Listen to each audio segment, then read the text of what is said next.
Yes നസറൊപ്പം തന്നെ ലോകരാജ്യങ്ങളുടെ പ്രതിഷേധം അതെങ്ങനെ തുടരുന്നു? ഈ കണക്കുകൾ പുറത്തു വരുമ്പോൾ സ്വാഭാവികമായിട്ടും നമുക്കറിയാം കഴിഞ്ഞ ദിവസങ്ങളിലെല്ലാം അത്തരം പ്രതിഷേധങ്ങൾ ഉയർന്നിരുന്നു. ഇസ്രായേലിനകത്ത് തന്നെ വലിയ പ്രതിഷേധം ഉയരുന്ന സാഹചര്യമുണ്ട്. അതിന്റെ വിവരങ്ങൾ കൂടി.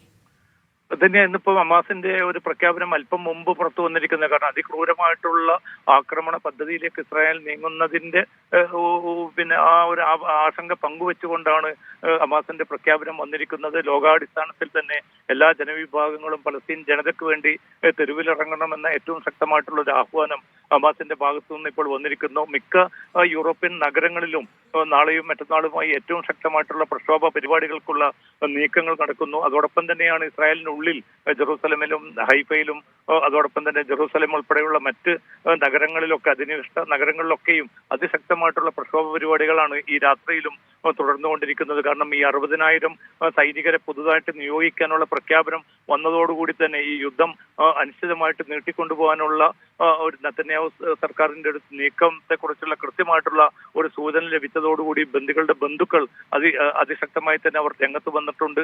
അതോടൊപ്പം തന്നെ പ്രതിപക്ഷ നേതാവ് യായർ ലാപ്പിഡിന്റെ നേതൃത്വത്തിൽ നിരവധി പ്രതിപക്ഷ പാർട്ടി നേതൃത്വങ്ങളാണ് പ്രക്ഷോഭത്തിന് ആഹ്വാനം ചെയ്തിരിക്കുന്നത്. കാരണം ബന്ദികളുടെ ജീവൻ വെച്ചുള്ള ഒരു കളിയാണ് ഇപ്പോൾ നടക്കാൻ പോകുന്നത്. അതിൽ ബന്ദികളുടെ ജീവൻ നഷ്ടപ്പെടുമെന്ന കാര്യം ഉറപ്പാണ്. അതുകൊണ്ട് എത്രയും പെട്ടെന്ന് ഈ ഒരു ആക്രമണം അവസാനിപ്പിച്ച് ഹമാസുമായിട്ട് ഒരു കരാറിൽ എത്തിച്ചേരണം. 2 മാസത്തെ വെടിനിർത്തൽ കരാറിനെ ഹമാസ് സ്വാഗതം ചെയ്തിരിക്കുന്ന സാഹചര്യത്തിൽ അത്തരമൊരു കരാറുമായി മുന്നോട്ട് പോവുകയാണെങ്കിൽ ബന്ദികളെ ജീവനോടുകൂടി സുരക്ഷിതമായിട്ട് നമുക്ക് തിരിച്ചെത്തിക്കാൻ സാധിക്കും. അതല്ല എങ്കിൽ അവരുടെ ജഡങ്ങൾ മാത്രമായിരിക്കും ലഭിക്കാൻ പോകുന്നതെന്ന മുന്നറിയിപ്പാണ് പ്രതിപക്ഷ നേതാവ് യായർ ലാപ്പിഡ് നൽകിയിരിക്കുന്നത്. അപ്പോൾ ആഭ്യന്തര സമ്മർദ്ദവും യൂറോപ്യൻ രാജ്യങ്ങളുടെ സമ്മർദ്ദവും ഒക്കെ തുടരുന്നുണ്ടെങ്കിലും തന്റെ സൈനിക ലക്ഷ്യങ്ങൾ, താൻ മുന്നിൽ കാണുന്ന സൈനിക പദ്ധതി കൃത്യമായിട്ടുള്ള വംശഹത്യ പദ്ധതിയുമായി തന്നെ മുന്നോട്ട് പോകാൻ ഉറച്ചിരിക്കുന്ന പ്രധാനമന്ത്രിയാണ് നമ്മൾ കാണുന്നത്. അതോടൊപ്പം തന്നെ പ്രതിരോധ മേഖലയിൽ വലിയ തുക കൂടുതൽ വെക്കുന്നതായ ഒരു പ്രഖ്യാപനം ഇന്നലെ ധനമന്ത്രി സ്മോട്രിക് നടത്തി. മറ്റ് പല മന്ത്രാലയങ്ങളുടെയും പിന്നെ ബജറ്റ് വിഹിതം വെട്ടിക്കുറച്ചുകൊണ്ടാണ് പ്രതിരോധ മന്ത്രാലയത്തിന് കൂടുതൽ തുക വകയിരുത്താനുള്ള തീരുമാനത്തിൽ ധനമന്ത്രി എത്തിച്ചേർന്നിരിക്കുന്നത്. പക്ഷേ ഈ യുദ്ധം മൂലം ഇസ്രായേലിന്റെ സാമ്പത്തിക തളർച്ച വളരെ കൃത്യമായിട്ട് ബോധ്യപ്പെടുത്തുന്ന കണക്കുകൾ കൂടിയാണ് ഏറ്റവും അവസാനം പുറത്തു വന്നിരിക്കുന്നത്. ധന്യ. യെസ് ഒപ്പം തന്നെ ഗസയിലെ അവസ്ഥ നമുക്കറിയാം. ഭക്ഷണം കാത്തു നിൽക്കുന്നവരെ പോലും ആക്രമിച്ച് കൊലപ്പെടുത്തുന്നതിലേക്ക് കാര്യങ്ങൾ എത്തുന്നു. പട്ടിണി മരണമുണ്ട്, പോഷകാഹാരക്കുറവിൽ കുഞ്ഞുങ്ങൾ മരിക്കുന്നു. ആ കണക്കുകളാണ് നേരത്തെ നമ്മൾ സൂചിപ്പിച്ചത്. അത്തരത്തിൽ നിലവിലെ ഒരു സാഹചര്യം അങ്ങോട്ട് ഭക്ഷണം ഉൾപ്പെടെയുള്ള അവരുടെ അവശ്യ സാധനങ്ങൾ എത്തിക്കുന്നതിലുള്ള തടസ്സങ്ങൾ അത് ഏതു തരത്തിൽ നീക്കാമെന്നൊക്കെയുള്ള ചർച്ചകൾ നടക്കുന്നുണ്ട്. അതിന്റെ വിവരങ്ങളും ധന്യ, പട്ടിണി അതിന്റെ പാരമ്യത്തിൽ തന്നെ തുടരുകയാണ്. ഇപ്പൊ അല്പം മുമ്പ് ലോക ഭക്ഷ്യ സംഘടനയുടെ ഒരു പത്രക്കുറിപ്പ്, അവരുടെ പ്രസ്താവന പുറത്തു വന്നിരിക്കുന്നു. ഏറ്റവും ആസൂത്രിതമായിട്ട് അടിച്ചേൽപ്പിക്കുന്ന ഒരു പട്ടിണിയാണിപ്പോൾ ഗസയിൽ രൂപപ്പെട്ടിരിക്കുന്നത്. സ്വാഭാവികമായി രൂപപ്പെട്ട ഒന്നല്ല. അതിന്റെ പിന്നിൽ കൃത്യമായിട്ടുള്ള അജണ്ടകളുണ്ട്.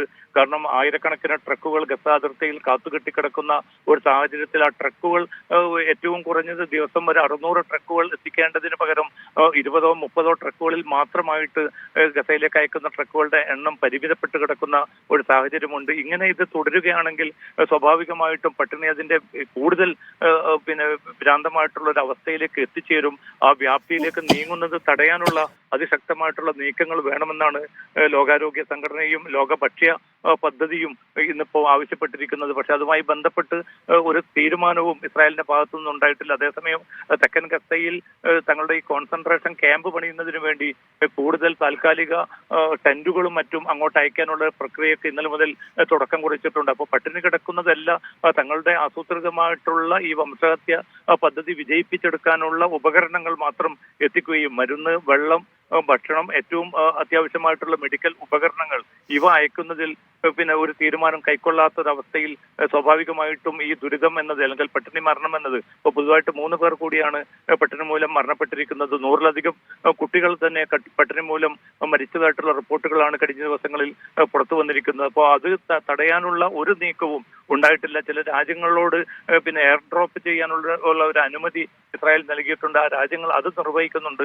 പക്ഷെ ആ ഭക്ഷ്യവസ്തുക്കൾ കുറ്റമറ്റ രീതിയിൽ അർഹരായവർക്ക് എത്തിക്കാനുള്ള ഒരു സംവിധാനം പോലും ഇല്ല. അതുകൊണ്ടാണ് ഇന്നും 19 പേർ വെടിയേറ്റ് മരിക്കുന്ന, ഭക്ഷണത്തിന് കാത്തു നിൽക്കെ വെടിയേറ്റ് മരിക്കുന്ന ഒരു സാഹചര്യം ഉണ്ടായിരിക്കുന്നത്. ഇതിനെ മറികടക്കണമെങ്കിൽ കൂടുതൽ സഹായ ട്രക്കുകൾ അനുവദിക്കണം, കുറ്റമറ്റ ഒരു വിതരണ സംവിധാനം ഉണ്ടാകണം, എല്ലാ ഭാഗങ്ങളിലേക്കും ഇവ എത്തിക്കാൻ UN ഏജൻസികളുടെ പിന്തുണ തേടണം. പക്ഷെ ആ നീക്കങ്ങളിലൊക്കെയും പിന്നെ മാറി നിൽക്കുകയും തങ്ങളുടെ ആസൂത്രിതമായിട്ടുള്ള ഈ വംശഹത്യ പദ്ധതിയുമായിട്ട് മുന്നോട്ട് പോകുന്നതിന്റെ ഭാഗമായി ഈ UN-നുള്ള എല്ലാ പിന്തുണയും ഇസ്രായേൽ പിൻവലിക്കുകയും ചെയ്തിരിക്കുന്ന ഒരു സാഹചര്യമാണ് നാം കണ്ടുകൊണ്ടിരിക്കുന്നത്.